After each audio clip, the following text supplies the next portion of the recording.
A long, long time ago, some people worshipped giants. We sit in front of big screens and worship giants. But it's important to explore our idols. It's important to understand where they're coming from, what they're representing, what their intention is, what it is we're actually receiving from them. What Nicolas Cage taught me about demon possession and black magic and the mystery religions and demon possession. Nicolas Cage has his own acting method, and it's called Nouveau Shamanic. It's really interesting reading this article because he calls this the Nouveau Shamanic, or I guess the new shaman, you could say. And of course it's shamanic, a shaman, and that's a member of like a certain tribal society that typically acts as a medium between the visible world and an invisible spirit world.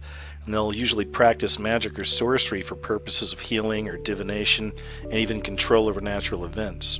Right here he's talking about his role in Ghost Rider. It's interesting what he says here. He says, Ghost Rider was an entirely new experience, and it got me thinking about something I read in a book called The Way of Word by Brian Bates. He also wrote a book called The Way of the Actor. He put forth the concept that all actors, whether they know it or not, stem from thousands of years ago, pre-Christian times, when they were the medicine men or shamans of the village.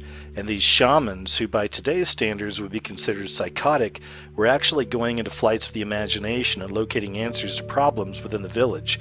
They would use masks or rocks or some sort of magical object that had power to it.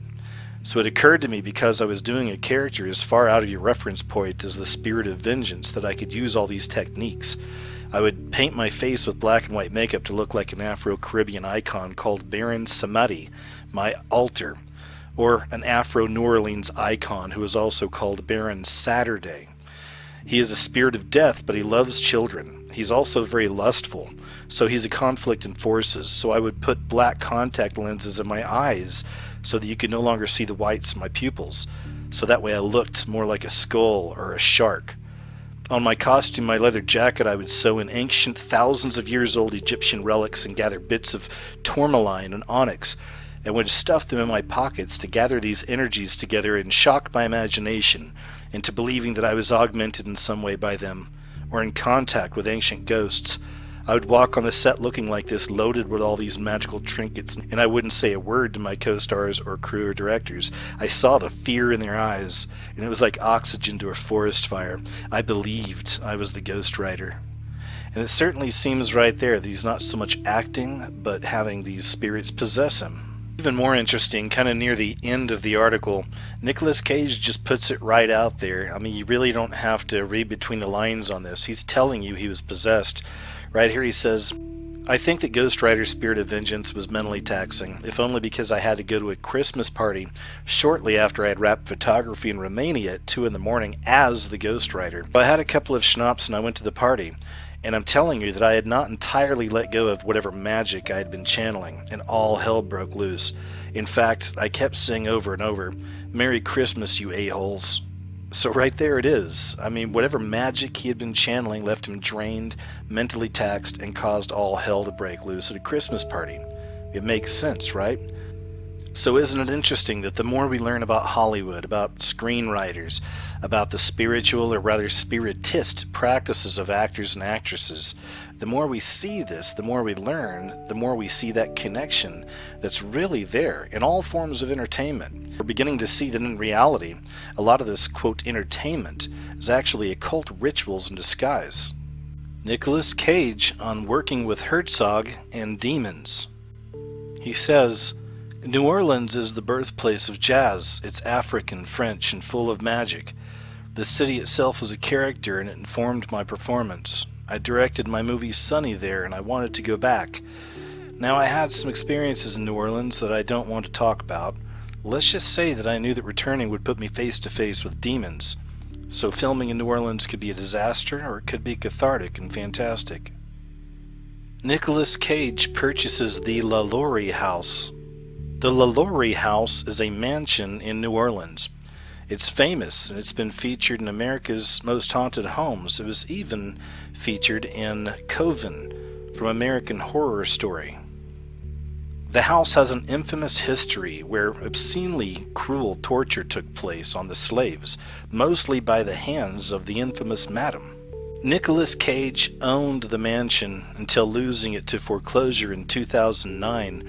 He told the New York Daily News that in addition to the LaLaurie house being a fine architectural specimen, that he was also enamored with its ghostly past. He said, "I'm a child of California and I would go to Disneyland quite a bit. I even consider myself something of a son of Walt, and those memories had an impact on me. One of the greatest memories would be the haunted mansion in Anaheim, in New Orleans Square no less. So for me to have the actual thing was childhood fantasy come true." Nicolas Cage came to set dressed as a demon, literally scaring the crew. The director of Ghost Rider: Spirit of Vengeance, Brian Taylor, described the first time Cage showed up as the Ghost Rider. He said he was looking like something terrifying, like something out of Santeria. And for those of you who don't know, Santeria is an Afro-Caribbean religion that combines Yoruba teachings and Roman Catholic elements. A key component of the religion is animal sacrifice. And it's interesting because the director said the first time he showed up as Ghost Rider on set, it was kind of like this silent, creeped out feeling where no one really wanted to say anything. It was just like, whoa, Nick's in a weird place, you know?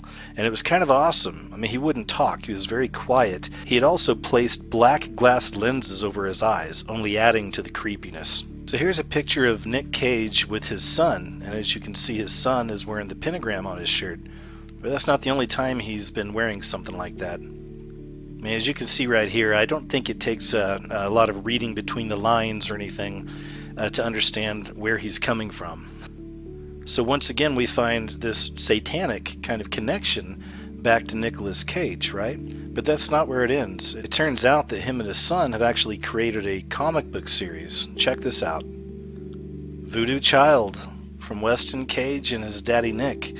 Once again, we find this connection back to Santeria, back to black magic, to demon possession, to New Orleans. I wanted to show you this too. I thought it was interesting. Nick Cage was also in a movie called Peggy Sue Got Married. Something really weird happened in that movie near the end. The whole movie is about this girl, Peggy Sue. She's a woman, but then she kind of goes back in time to her high school senior year. So she wants to get back to the future, right? How does she do that? Well, at the end of the movie, or near the end of the movie, she actually gets involved with Freemasons. You can see it right here. And these Freemasons conduct a ritual around her that actually sends her back to the future. So once again, we find that connection with the Freemasons, the mystery teachings, the sorcerers, the witches, black magic practitioners. I know this may not apply to every Freemason out there, but certainly this is taking place in many of the lodges out there. And I thought this was really interesting as well. There's so many things connecting Nicolas Cage, not just to black magic and voodoo and all that stuff, but I mean just to the mystery religions, the mystery teachings.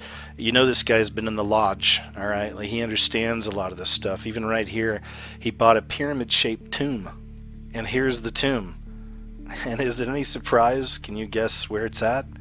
That's right, back in New Orleans. It just goes to show you, you know, most of these people in the industry, especially on the higher level, they've been to the lodge, they've done the rituals, they've seen things, they've had to do things, okay, to get where they're at and to stay there. It's very important for us to truly investigate our idols, these screen idols, these giants on the screen that we go to worship. It's good to know what these people are really all about, where they're coming from, what they're bringing, and what they're bringing to you. And just in case you're still on the fence with all this and you think, nah, there's no way Nicolas Cage is involved in any of that kind of stuff, well, take a look right here. He actually has his own production company called Saturn Films, where he's actually produced a lot of his movies. Saturn Films. So for those of you who don't know, there are huge connections in the occult with Saturn and of course Satan. So at this point, connecting all the dots, I think it's safe to assume that Nicolas Cage is just another one of those Hollywood actors that unfortunately has sold out to that satanic side of the industry. Hey, thanks for watching.